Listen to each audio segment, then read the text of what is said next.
Okay everyone, let's discuss tomorrow यानी कि 1 जून market analysis Nifty के लिए 1 जून कैसा हो सकता है एंड साथ ही साथ ये वाला महीना कैसा होने वाला है, वीक कैसा होने वाला है, सब कुछ मल्टी टाइम फ्रेम एनालिसिस से हम पूरा एनालिसिस करेंगे। पूरा वीडियो को देखिए, आप लोगों को बहुत अच्छा लगेगा एंड लेवल्स हम पूरा वीडियो में डिस्कस करेंगे। तो hey everyone, welcome back to my YouTube channel the Bengal trader. I hope you guys are doing absolutely fine.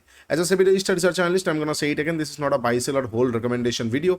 I may have position running in the trades that I am sharing with you guys, to do your own research before entering a trade, because ultimately trading and investments are always subject to market risks. For more risk disclosure and disclaimer, visit the website thebengaltrader.com. Okay जी। अच्छा, last 2 महीना क्या हुआ? देखिए, मार्च का महीना बहुत volatile था, बहुत वन साइडेड मूवमेंट आया, बहुत ही ब्यूटीफुल मोमेंटम रहा। अगर हम मतलब सिर्फ मोमेंटम के हिसाब से देखते हैं तो 11%। उसके बाद क्या हुआ? लगभग 7% कवर किया, लेकिन रेंज के अंदर रह गया। फिर क्या हुआ? एक और बार रेंज के अंदर आ गया। तो मतलब क्या आप देख पा रहे हो ना कि मार्केट स्क्वीज हो रहा है, मार्केट स्क्वीज हो रहा है। मैं हमेशा आप लोगों को बोलता हूँ, ट्रेडिशनल पैटर्न कब काम करता है? ट्रेडिशनल पैटर्न वगैरह काम करता है जब मार्केट हायर टाइम फ्रेम में हो, वीकली, मंथली, डेली, राइट? तो यहाँ पे स्क्वीज हो रहा है। एक्सपेक्टेशन कर सकते हैं कि जून वाला महीना भी थोड़ा स्क्वीज हो जाए। हो सकता है, बिल्कुल हो सकता है, जून वाला महीना भी थोड़ा सा स्क्वीज हो जाए। करेगा तो आप कुछ कर नहीं सकते। फिर नेक्स्ट मंथ पे अगर मार्केट को मैनिपुलेशन करना होगा तो लिक्विडिटी लेके निकलेगा, लिक्विडिटी लेके निकलेगा। अदरवाइज जिस भी साइड निकलना है उस साइड निकल जाएगा। ठीक है, ये एक पॉसिबिलिटी हो सकता है। अदरवाइज इसी महीने में या तो लिक्विडिटी लेके निकले या जिस भी साइड निकल सकता है उस साइड पे निकल जाए। ठीक है, तो चार चार पॉसिबिलिटी आर देयर जहां पे हो सकता है। ठीक है, अच्छा, तो ये वाला महीना, इधर ये वाला महीना हमें एक स्क्वीज महीना देखने को मिल सकता है, अदरवाइज ये वाला महीना एक मूवमेंट हमें देखने को मिलेगा। इतना हम बोल सकते हैं according to chart. Okay, next क्या आएगा? वीकली पे अगर जाते, देखो वीकली में उस तरह का कुछ दिख नहीं रहा है। अगर हम ठीक से देखते तो यस, अप डाउन वाला ही दिख रहा है। वीकली में उतना कुछ है नहीं, क्योंकि लास्ट वीक का लो को तोड़ा नहीं। अब लास्ट जो फ्राइडे था ना, वहां पे सेल ऑफ बहुत तगड़ा आया है लास्ट आवर में, राइट? अब बहुत लोग सोचेंगे इतना अच्छा सेल ऑफ आया है तो मार्केट पूरा तोड़ देगा। देखो, गैप अप भी तो हो रहा है ना, लास्ट 3 दिन से गैप अप भी तो ओपन हुआ है। तो गैप अप ओपन होकर सेल ऑफ अच्छा आ गया तो काइंड ऑफ कवर अप हो गया, इसीलिए वीकली में वीकनेस शो नहीं हो रहा। ठीक है, अच्छा, डेली में जाएंगे तो दिखेगा, यस, डेली में बिल्कुल वीकनेस शो होगा। वाई? क्योंकि ऊपर में अगर आप देखोगे तो गैप अप सस्टेन नहीं कर पाया, फिर सेल ऑफ आ गया। ठीक है, इतना समझ में आ रहा है। तो अगर हम वीकली देखते हैं, अभी भी बोल नहीं सकते। अगर लास्ट वीक के लो को तोड़ता है मार्केट, जो कि करने का चांसेस बहुत हाई है, तो मार्केट एकदम ये वाले वीक के लो का लिक्विडिटी लेने जा सकता है, जो कि हमें लगभग कितना पॉइंट देके चला जाएगा? 230 240 पॉइंट का हमारे पास कुशन रह जाएगा। कि अगर मार्केट लास्ट वीक के लो को तोड़ता है, तो पॉसिबिलिटी है कि मार्केट जो 11 मई का लो है, जहां पे लिक्विडिटी है, एक्सक्यूज मी, उसके लो का लिक्विडिटी लेने मार्केट एक बार आए। ठीक है, अच्छा, डेली में कुछ समझ में नहीं आएगा, डेली कैंडल हम जज नहीं करेंगे। डेली कैंडल बनेगा फिर हम देखेंगे। डायरेक्टली आवरली पे चले जाते हैं। अब बहुत लोग बोलेंगे 4 आवर का एनालिसिस इंडियन मार्केट पे होता नहीं है, बिकॉज 4 आवर का देर कैंडल आएगा इंडियन मार्केट का एक सेशन में, तो दैट वोंट मीन गुड, क्योंकि देर कैंडल में हम जज नहीं कर पाएंगे। हर एक देर कैंडल आएगा, तो उससे एनालिसिस नहीं होगा। ठीक है, अच्छा, तो 1 आवर पे जाते हैं। 1 आवर पे क्या था? नहीं था, यहाँ पे इनएफिशिएंसी था। यहाँ पे एक बार रिएक्शन किया था। अगर आप देखोगे तो 15 मिनट का टाइम फ्रेम पे यहाँ पे थोड़ा रिएक्शन मार्केट ने किया था। यहाँ पे थोड़ा मार्केट ने, जस्ट अ मोमेंट, यहाँ पे थोड़ा मार्केट ने 15 मिनट का टाइम फ्रेम पे रिएक्शन दिया, बट अगेन तोड़ दिया। ठीक है, रिएक्शन का पॉसिबिलिटी था कि एलटीएफ में यहाँ पे कैरेक्टर चेंज हो, जो कि हो भी गया था। तो एक काइंड ऑफ हम एक्सपेक्ट कर सकते थे कि ये सारे एरिया से मार्केट एक बार घूमे, लेकिन यहाँ पे उल्टा हो गया और काइंड ऑफ एक पैनिकनेस आ गया, क्योंकि ईरान का टॉक्स, न्यूज वगैरह है, तो हम न्यूज पे बात नहीं करेंगे, प्राइस पे देखेंगे। सस्टेन नहीं कर पाया, तोड़ दिया, मार्केट नीचे आ गया। किसी ने अगर इनएफिशिएंसी वाला ट्रेड लिया होगा तो जेन्युइन एसएल है, एब्सोल्युटली जेन्युइन एसएल। 10 में से 3 दिन एसएल आप कुछ भी कर लो, आपको देना ही पड़ेगा। कभी बिजली चला जाएगा, कभी क्वांटिटी मिसमैच हो जाएगा, कभी ब्रोकर बंद हो जाएगा, हो सकता है कभी आप जेब से दे दो, या आपका एनालिसिस गलत हो। तो get ready for it, but it was a very genuine stop loss. Okay, फिर मार्केट जो मार्केट यहाँ पे मारा, मतलब रोकने का कोई एक मिनट पे लगभग 88 पॉइंट्स का डाउनसाइड का मोमेंट आया। आप समझ पा रहे हो? 88 पॉइंट्स का डाउनसाइड का मोमेंट आया, तो दैट इज नॉट नॉर्मल। नीचे की तरफ आया, फिर आके काइंड ऑफ ये जगह के आसपास से, मतलब कोई भी जगह नहीं है, मतलब अभी मैंने ड्रॉ किया है इसलिए अभी दिख रहा है कि ये जगह है, कोई जगह नहीं है, एक रैंडम जगह के आसपास से यहाँ का लिक्विडिटी था, ग्रैप वगैरह करके थोड़ा बहुत ऊपर आया है। ठीक है, उतना कुछ है नहीं। अच्छा, 1 आवर पे जो हम बात कर रहे थे कि इनएफिशिएंसी को मार्केट ने कवर कर लिया।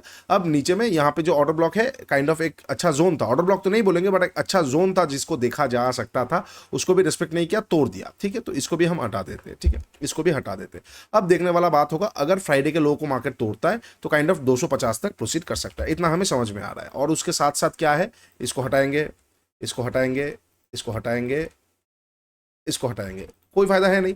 इतना ऊपर जाएगा तो अब बहुत लोग बोलेंगे इतना ऊपर से शॉर्ट करेंगे, बिल्कुल भी नहीं। अगर ये एरिया के ऊपर फिर से निकलना चालू करेगा तो वो निकल ही जाएगा, फिर शॉर्ट का जगह ही नहीं है, ठीक है। ये सारा एरिया, ये एरिया भी नहीं। अगर हम एग्रेसिवली बोलते हैं, अगर हम एग्रेसिवली बोलते हैं तो ये जगह को हम मान सकते हैं कि 730, 700 के ऊपर अगर मार्केट निकलना चालू करता है तो मुश्किल ही मुश्किल है। 1 आवर का टाइम फ्रेम पे जाइए, फिबो का गोल्डन जोन लगाइए, ठीक है। ये एक ट्रेड हमें देखने को मिल सकता है फिबो का गोल्डन जोन का। अगर हम देखते तो फिबोनाची का गोल्ड जोन जो है वो वाला एक ट्रेड मिल सकता है। तो ये इस टाइम पे इस वाला जो जगह है, क्योंकि गोल्डन जोन के बिल्कुल नजदीक है, तो ये गोल्डन जोन के बिल्कुल नजदीक है, दैट इज द रीजन कि ये जगह को हम गोल्डन जोन के ठीक ऊपर लगा देंगे, ठीक है। थोड़ा सा हमें देखना पड़ेगा, हम 700 बोल रहे थे बट 100 पॉइंट का हमें कुशन देना पड़ेगा, 800, क्योंकि गोल्डन जोन ये एरिया के आसपास आ रहा है, राइट। तो फिबोनाची का गोल्डन जोन हमने लगा दिया। अगर मार्केट नेक्स्ट डे को ये एरिया के आसपास आता है, ये एरिया के आसपास आने के बाद कोई भी 15 मिनट सेटअप एक्टिवेट होता है, गोल्ड जोन एक्टिवेट होता है, तो यहाँ से आप हम एक बार मार्केट को शॉर्ट कर सकते हैं, एज सिंपल एज दैट, ठीक है। तो गोल्ड जोन को मैं हटाता हूं और काइंड ऑफ, एक सेकेंड, गोल्ड जोन को मैं हटा दूंगा और काइंड ऑफ ये एरिया के आसपास एक सेल ऑफ जोन में मार्क कर रहा हूं, ठीक है। गोल्ड जोन को हटा के ये एरिया के आसपास एक सेल ऑफ जोन हम मार्क कर सकते हैं, राइट। ये एरिया के आसपास एक सेल ऑफ जोन हम मार्क कर सकते। इतना डीप क्यों? इतना डीप तो कलर होना नहीं चाहिए, हाँ वही तो मैं बोलूँ, इतना इतना डीप तो नहीं होना चाहिए, नॉर्मली इतना डीप हम रखते नहीं है। एनीवे कोई दिक्कत नहीं, हुआ है कुछ कारण से। एनीवे तो ये वाला जोन पे हम देख सकते हैं। अगर हम ठीक से देखते हैं तो ये वाला जोन को, ये वाला जोन अभी अभी अभी यहाँ पे ना कंफ्यूजन आता है, क्या ये वाला जोन है जो 50 पॉइंट का जोन है, इसको रिफाइन करे या ना करे, तब जाके एलटीएफ में रिफाइन करना पड़ेगा। क्या यह जोन को हम रिफाइन कर सकते हैं? क्योंकि 1 2 3 3 कैंडल के अंदर मार्केट 300 पॉइंट गिरा है, तो 50 पॉइंट का तो जोन बनाना ही पड़ेगा, है ना। अगर ये कैंडल इतना तक आता तो ये जोन भी इतना तक ही आता, है ना। कैंडल बड़ा आया है तो ऑफकोर्स जोन बढ़ गया। तो that is the very very hypothesis of the market कि अगर मार्केट बड़ा मूवमेंट देगा तो आपका जोन भी बड़ा रखना पड़ेगा, टारगेट भी बड़ा रखना पड़ेगा, स्टॉप लॉस भी बड़ा रखना पड़ेगा, राइट। अच्छा, अब इसको हम एलटीएफ में जाके वो थोड़ा बहुत बफर देंगे, थोड़ा बहुत कॉन्ट्रैक्ट करेंगे, थोड़ा बहुत रिफाइन करेंगे, ठीक है। Anyway, but this is a sell off zone. तो कल को अगर मार्केट 1 जून को, माफ कीजिएगा मैंने शुरू में 1 जून बोल दिया, I am so sorry, it will be 2 June, it will be 2 June, I am very very sorry. Anyway, या फिर 1 जून ही है, अच्छा सो सॉरी सो सॉरी, हाँ 1 जून ही तो है। मैं रात को वीडियो बना रहा हूँ, मैंने डेट अभी देखा 31 है, मैं भूल गया रात को 1 बज रहा है, I am so sorry, so tired. Anyway, तो जो मैं बोल रहा था कि यस, कि अगर मार्केट फ्लैट ओपन होकर ऊपर की तरफ, अच्छा क्या इसको हम रिफाइन कर सकते हैं? एक बार एलटीएफ में जाके एक बार देख लेते हैं। देखो रिफाइन का जगह नहीं मिल रहा है, रिफाइन का जगह है ही नहीं, क्योंकि यहाँ पे क्या रिफाइन करोगे, एक तरफा मार्केट आया है। इसके बीच में अगर आप पकड़ोगे तो ठीक है। ये जोन का कभी कभी हम क्या कर सकते हैं ना, जोन के मिडिल पॉइंट को कभी कभी पकड़ा जाता है कि फॉर बेटर अंडरस्टैंडमेंट कि क्या ये जोन के मिडिल पॉइंट के आसपास से घूम रहा है, क्या ये जोन के मिडिल पॉइंट के आसपास से घूम रहा है। तो ठीक है, चलो ये कैंडल के आसपास एक काइंड ऑफ देखने में इम्बैलेंस जैसा कैंडल लग भी रहा है, तो ठीक है एक बार कर सकते हैं। ये वाला जोन को एक बार थोड़ा बहुत रिफाइन कर सकते हैं कि ये टच करके आएगा तो बहुत अच्छी बात है, इससे पहले आएगा तो काइंड ऑफ थोड़ा सा कम क्वांटिटी करेंगे, और अगर डायरेक्टली जाके आता है तो ज़्यादा क्वांटिटी, एकदम फुल क्वांटिटी जाया जा सकता है। तो अगर मार्केट फ्लैट ओपन होता है, फ्लैट ओपन को ऊपर जाता है, कोई ट्रेड नहीं, कुछ नहीं, nothing, I won't be doing anything, Monday कुछ नहीं करेंगे अगर मार्केट जब तक ये जोन तक नहीं जाएगा। यहाँ से लेके यहाँ तक इंटरनल स्ट्रक्चर छोड़ के, इंटरनल स्ट्रक्चर भी क्या, इंटरनल स्कैल्पिंग भी क्या, मोमेंटम छोड़ के कुछ नहीं किया जा सकता। अगर मार्केट नॉर्मली फ्लैट ओपन होने का चांसेस कम है, बट फिर भी ओपन होता है, एकदम 15 सेकंड 1 मिनट पे जाके थोड़ा बहुत स्कैल्पिंग किया तो अलग बात है, अदरवाइज कोई ट्रेड नहीं बनता है, वेट करना पड़ेगा। ये जोन के आसपास जाएगा, 15 मिनट सेटअप आएगा तो मैं शॉर्ट करूंगा, ठीक है, ओके। अच्छा, 15 मिनट सेटअप आया, शॉर्ट किया, फिर मार्केट तोड़ रहा है, अगर मार्केट तोड़ रहा है तो वहां पे स्टॉप लॉस जाएगा, बट मैं तुरंत बाई नहीं करूंगा, मैं डबल प्राइस एक्शन का वेट करूंगा, डबल प्राइस एक्शन आएगा तो मैं बाई कर सकता हूँ अपसाइड का लिक्विडिटी हंट तक, ओके। अच्छा, अब मान के चलते कि मार्केट ऊपर की तरफ गया, 15 मिनट सेटअप आया नहीं, डायरेक्ट तोड़ दिया, बहुत अच्छी बात है। डायरेक्ट तोड़ने के बाद अगर मार्केट डायरेक्टली तोड़ देता है तो लास्ट ट्राई देखेंगे कहाँ पे, 800, ये वाला जगह, राइट, ये वाला जगह, ये वाला जगह जो ये स्विंग दिख रहा है आपको, ये वाला जगह, अगर ये वाला जगह का लिक्विडिटी लेके तुरंत अंदर घुस जाता है तो लिक्विडिटी ग्रैब में एक बार शॉर्ट कर सकता हूं मैं, थोड़ा ऊपर का स्टॉप लॉस, नीचे का टारगेट। लेकिन अगर ये इसके ऊपर मार्केट कैंडल क्लोज कर देता है तो एलटीएफ में जाके लोअर एरिया के आसपास से ऑर्डर ब्लॉक ड्रॉ करके, या डे लो जहां पे क्रिएट होगा, जहां पे डे लो क्रिएट होगा, कहीं ना कहीं पे तो डे लो क्रिएट होगा, उसके थोड़ा ऊपर कोई भी अगर मुझे एलटीएफ में स्विंग मिलता है, वो एरिया के आसपास से मैं एक बार मार्केट को बाई कर सकता हूं, ठीक है। लेकिन बाई भी बहुत कम क्वांटिटी करेंगे क्योंकि एकदम वी शेप रिकवरी हो जाएगा, है ना, एकदम वी शेप रिकवरी हो जाएगा, एकदम वी शेप रिकवरी हो जाएगा। और वी शेप के बाद क्या होता है, मार्केट साइडवेज टू बियरिश। तो अगर साइडवेज टू बियरिश होता है तो मार्केट एक बार नीचे आएगा, फिर वहां से देखेंगे, ओके। अच्छा, ये हो जाएगा फ्लैट ओपन को ऊपर का। अब अगर मार्केट फ्लैट ओपन होता है, फ्लैट ओपन होकर नीचे की तरफ आता है, बड़ा बड़ा कैंडल बन रहा है, इसका मतलब ये नहीं कि बड़ा बड़ा कैंडल बनता रहेगा, no, I will be waiting, मैं थोड़ा वेट करूंगा। अगर लास्ट डे के लो को तोड़ता है तो मेरे लिए सेल ऑन राइज हो जाएगा। जहां पे भी एलटीएफ में कोई स्विंग मिल गया या फिर मान के चलो एचटीएफ में भी कोई स्विंग मिल गया कि मान के चलो कि मार्केट फ्लैट ओपन हुआ, फ्लैट ओपन होकर नीचे आया, थोड़ा रुका फिर नीचे की तरफ तोड़ दिया, तो ये स्विंग का लिक्विडिटी ग्रैबिंग वगैरह वगैरह अच्छा हो सकता है शॉर्ट करने के लिए 223,225 30 के एरिया तक का टारगेट सोचते हुए, ठीक है। अच्छा, डायरेक्टली तोड़ देगा मैं बिल्कुल भी इग्नोर कर दूंगा, कुछ नहीं करूंगा, आई विल बी वेटिंग। हाँ, एक और चीज हो सकता है लिक्विडिटी ग्रैब, चांसेस बहुत कम है कि लिक्विडिटी इस तरह का चीजों का ग्रैब होता है क्योंकि यहाँ पे है ही नहीं लिक्विडिटी, मुझे यहाँ पे कोई लिक्विडिटी नहीं दिख रहा है, तो मैं लिक्विडिटी ग्रैब में बात नहीं करूंगा। बहुत लोगों को लग सकता है कि मार्केट डायरेक्टली फ्लैट ओपन होकर नीचे आएगा तो ग्रैब हो सकता है, but there is no liquidity will only be there अगर मार्केट यहाँ पे टाइम बिता देता है तो फिर मैं इसको लिक्विडिटी मानूंगा। टाइम बिताने के बाद अगर ग्रैब होता है, मान के चलते हैं कि फ्लैट ओपन हुआ, ऊपर गया नीचे गया, ऊपर गया नीचे गया, ऊपर गया नीचे गया, फिर 2 बजे के आसपास डे लो तोड़ रहा है, लास्ट डे लो पीडीएल तोड़ रहा है, तो मैं इसको लिक्विडिटी ग्रैब मान के या फिर बियर ट्रैप अगर मिलता है तो मैं मान के यहाँ पे बाई कर सकता हूँ, ठीक है। अच्छा, ये हो जाएगा फ्लैट ओपनिंग के ऊपर का और नीचे का। अब अगर मार्केट गैप अप या गैप डाउन ओपन होता है तो मैं कैसे ट्रेड कर सकता हूँ। Suppose market gap up open होता है, कहाँ पे, सेम टू सेम सिनेरियो, अगर ये एरिया के आसपास गैप अप ओपन होता है और यहाँ से अगर शॉर्टिंग सेटअप मिलता है तो मैं यहाँ से शॉर्ट कर सकता हूँ। अगर मार्केट गैप अप इसके ऊपर निकलता है, ऊपर ओपन होता है, तो थोड़ा सा मुश्किल होगा ट्रेड करना, क्योंकि इतना अच्छा सेल ऑफ कैंडल के बाद इतना ऊपर गैप अप ओपन होना अपने आप में बहुत ही फिनोमिनॉन सिनेरियो है, मतलब ब्यूटीफुल, क्या ही बताए, तो भयंकर ट्रैप होने वाला है। आप मान के चलिए अगर 750 के ऊपर ही मार्केट गैप अप ओपन होके कोई 15-20 मिनट का कैंडल सस्टेन कर देता है तो at the end of the day हमें कुछ इस तरह का कैंडल देखने को मिल सकता है, जो कि बहुत ही रेयर है, बहुत ही चांसेस कम होता है होने का, once in a blue moon होता है, तो मैं इतना बड़ा गैप अप का एक्सपेक्टेशन नहीं रख रहा हूँ।